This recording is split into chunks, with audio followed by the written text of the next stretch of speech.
Huge news just broke in the NBA world. The Minnesota Timberwolves and the Charlotte Hornets have pulled off a blockbuster trade that sends point guard LaMelo Ball from Charlotte to Minnesota to join up with his 2020 draft mate, Anthony Edwards, and form one of the most exciting and explosive backcourts in the entire NBA. So let's break it down. This is the RL Report with Ryan Luke. For those unfamiliar with the trade, it broke a few hours ago.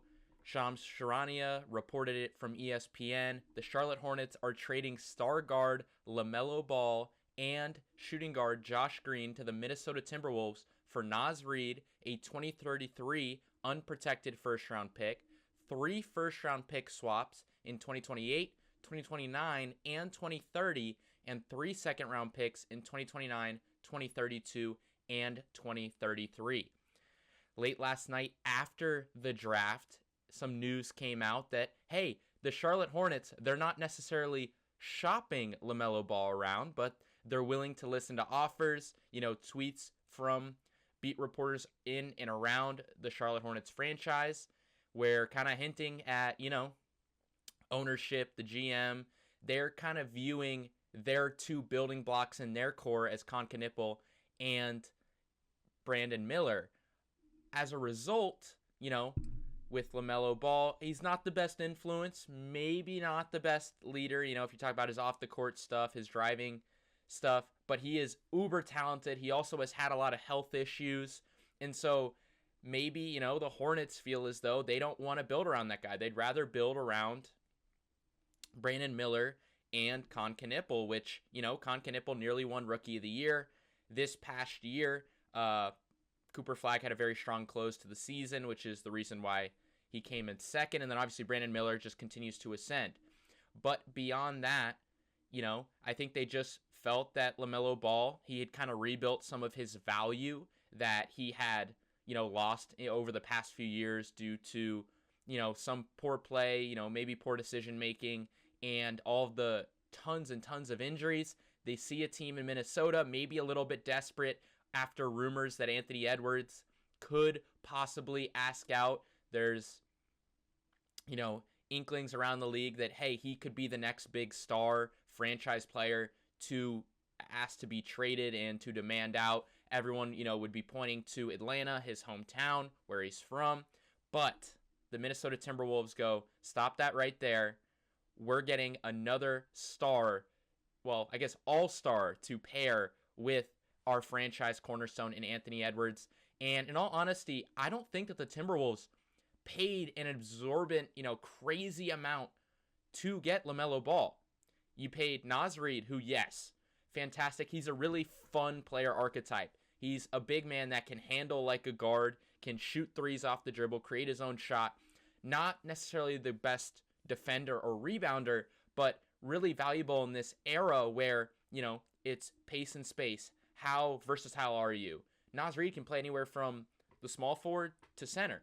And with his elite, 3-point shooting ability, what other team fits that identity and really leans into that more than the Charlotte Hornets? It really is a match made in heaven. I think that both teams, kind of got pieces that fit their current roster construction.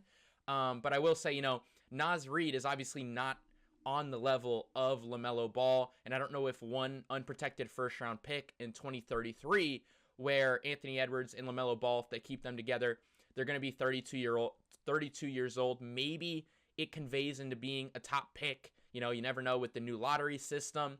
3 first-round pick swaps. I think both of these teams are going to be pretty decent as is, with current roster construction. And then second-round picks are very valuable in the new CBA, obviously, because second-round picks don't count as much towards the cap, and in certain cases, two-way contracts don't count at all. So getting 3 second-round picks is nice, but I just feel like this trade, in all honesty, is much better for Minnesota than I think it is for Charlotte. And I wonder what kind of other offers Charlotte may have gotten, because there were rumors that, hey, Charlotte was listening to offers, and there were multiple teams that were interested. Regardless, they went ahead and pulled the triggers with the Timberwolves. And if I had to, give you my first reaction, my first kind of semblance of grades, I would probably give this trade for the Minnesota Timberwolves an A minus. I really like the addition of LaMelo Ball. I think that they're a perfect fit. He's really a perfect fit for the roster when you look at, the kind of pieces they have around him. Anthony Edwards, obviously, fantastic scorer, can score off ball, maybe open up opportunities, that he previously didn't have without having a true, floor facilitator, floor general like LaMelo Ball. But Anthony Edwards is a great defender, and he can be elite when he really wants to lock in on that end.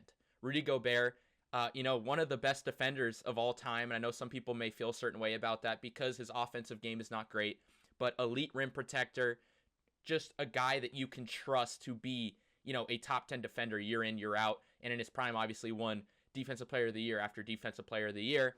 You also have Jaden McDaniels, who, again, another elite defender, another all-defensive team type guy who also continues to expand his offensive game and is just 26 years old, while Anthony Edwards and LaMelo Ball are 25, so that core is perfect. And also, the nice part about Jaden McDaniels is his three-point shot has continued to improve, which means, he fits in perfectly next to LaMelo Ball, a guy who likes to spread the floor, provide extra spacing, and dish it out to shooters on the wings or in the corners. So I love that fit.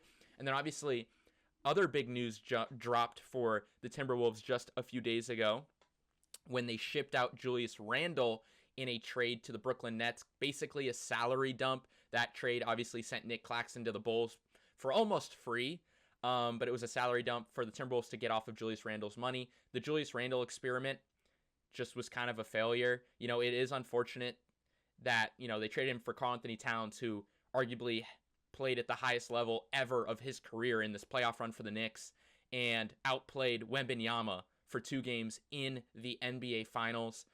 And obviously, you traded Randle and Dante DiVincenzo in a first-round pick in that trade.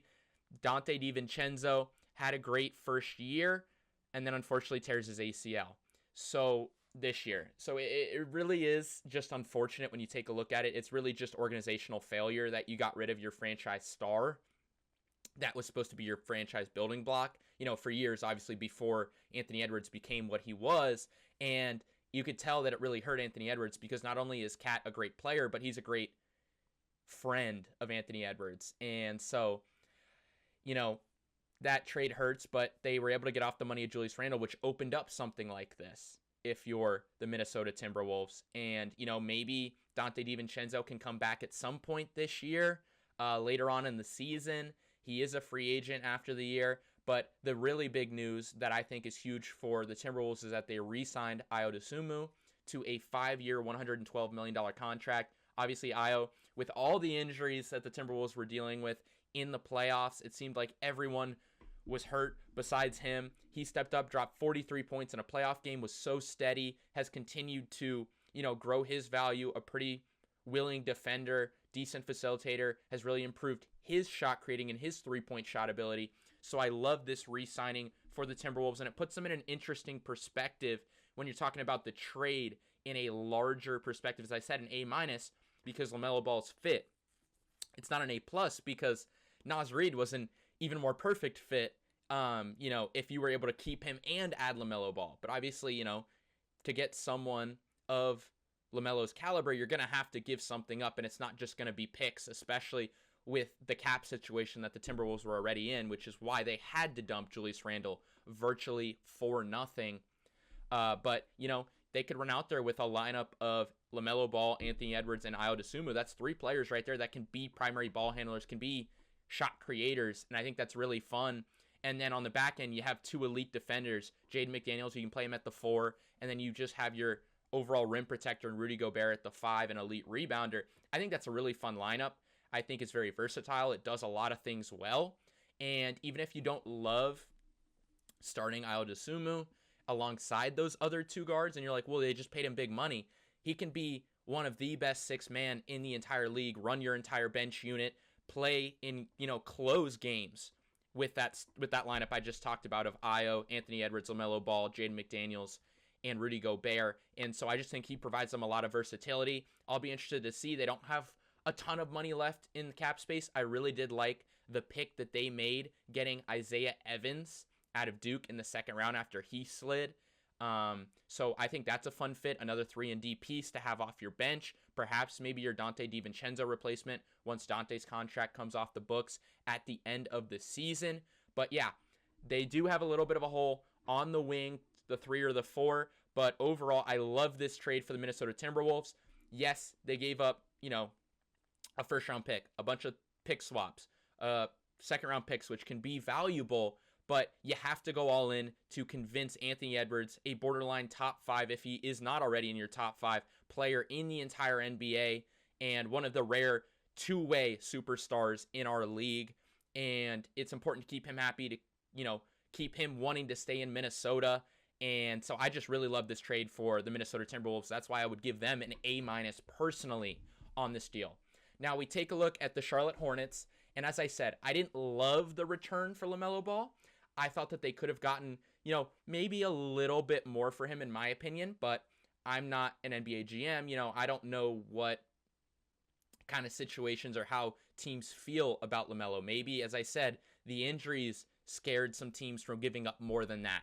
Or other teams just didn't feel like they had to desperately make this move if, like a team like the Timberwolves did, where, hey, there's all this buzz coming out already that Anthony Edwards is unhappy and that he could somehow, in some way, force his way out of Minnesota here in the coming months or year. And so, they're very desperate, so I understand that. But for Charlotte, like I said, maybe you could have got more assets. I do like the pick haul that you got, though, from what I've understood with the first-round pick swaps, none of those pick swaps are really going to be valuable. And so you're really banking on that 2033 first-round pick and then those 3 second-round picks to hold a good amount of value. And I take a look at this roster. If I'm going to give them a grade right now, I'm going to give them a B. I don't think it's the worst trade in general. I think that in a lot of cases, it re-ups their identity. When you take a look at both what they did in the draft last night and this trade. Last night in the draft, they took, 2 nights ago now, they took Hans Steinbach at 14 out of Washington. What is he? He's a 3-point shooting center, great rebounder, stretch the floor, not a great defender. Who else did they take at 18? They took Christian Anderson. What is his best attribute? That he's arguably the best 3-point shooter in this entire draft. And so they re-upped that, they're going to be committing to being a pace and space, shoot the 3 as many times as possible on every trip down the floor. And, they're really leaning into that. And who, as I said, does that well? Naz Reid. Especially when you consider his versatility, his ability to be not just, you're either a small forward, power forward, or center, but he can handle the ball. He can pass well for his size. And as I said, in his elite 3-point shooter. So he really fits into that mold of guys that the Hornets really love. And then to back it up, you have concerns, obviously. Okay, LaMelo Ball, for what people may think about him on the defensive end, obviously the Timberwolves have, enough defenders to make up for that. But for the Hornets, you didn't necessarily have that. And without him there, you also really lose majority of your playmaking. Last night, 2 nights ago, as I said, they took Christian Anderson. He is one of the better passers in this draft. There's a lot of good guards in this class. Some of them are score first. Christian Anderson, obviously, 3-point shooting was his prowess, and then he's also a pretty solid passer. So maybe they feel like he can give them some of that playmaking that they're losing in LaMelo Ball. Obviously, it's very hard to find a one-of-one match for the gravity that LaMelo has as a playmaker. But they also just re-signed Kobe White as of, an hour after the trade to a 3-year, $74 million deal. And that also plays why into, I gave the Hornets a B. I'm almost at a B+, because you do bring back Kobe White, but I just worry about, he's a guy, he's score first. He's not going to be your facilitator. And, there's only one ball to go around. He did play well for them in the playoffs. And I envision a lineup moving forward, at least for this season, of Kobe White at the 1, Con Knipple at the 2, Brandon Miller at the 3, Miles Bridges at the 4, and maybe Naz Reid at the 5, unless you want to scoot one of those guys, like Miles Bridges perhaps, to the bench, make him be, one of the better 6 men in the entire league, and start Moussa Diabate, because that dude is a great rim protector, a great rebounder, can be a lob threat. And so it'll be interesting to see kind of what the Hornets do, because they do have basically, in my opinion, 6 guys that are worthy of starting. And then you talk about they drafted basically almost 2 lottery picks with Hans Steinbach at 14 and Christian Andersen at 18. And, you want to find minutes ideally for those guys. Hans Steinbach maybe means with them bringing in Naz Reid as well and already having Moussa Diabate. Is Moussa Diabate on the move? Could we see Ryan Kalkbrenner on the move, who they took in the second round last year and showed some flashes as a rookie, though, he's old and his ceiling is capped. And it'll also be interesting to see, do they try to, push Christian Andersen into being, their primary playmaker as a rookie? That's a lot of pressure, especially with his smaller frame at about 6'1", barefoot. And so that'll be something else that I'm keeping an eye on. But I just see the vision a little bit more with the Timberwolves, and I love the fact that, you're keeping your star happy. I always think that's important, and so that's why I would give them an A- in this deal, and why I'm leaning B+ for the Charlotte Hornets, because, I think if the Charlotte Hornets were to go and lose Kobe White, maybe it's a different situation or something else. And something I do want to keep an eye on.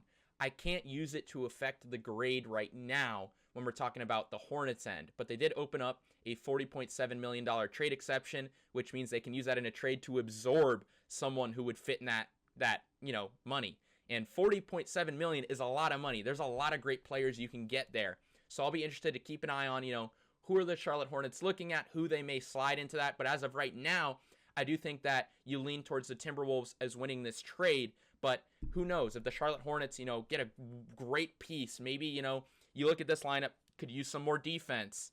Is there anyone on the Hornets that Boston might be interested in terms of, I don't know, Derek White possibly on the move? Or there's talks about Trey Murphy with the Pelicans. You could absorb him into that. And, he's another guy who shoots a ton of threes, but it's a little bit better on defense than a lot of the guys you have. That'll be something I keep an eye on. And with that, as I said, I think this is a crazy trade all around.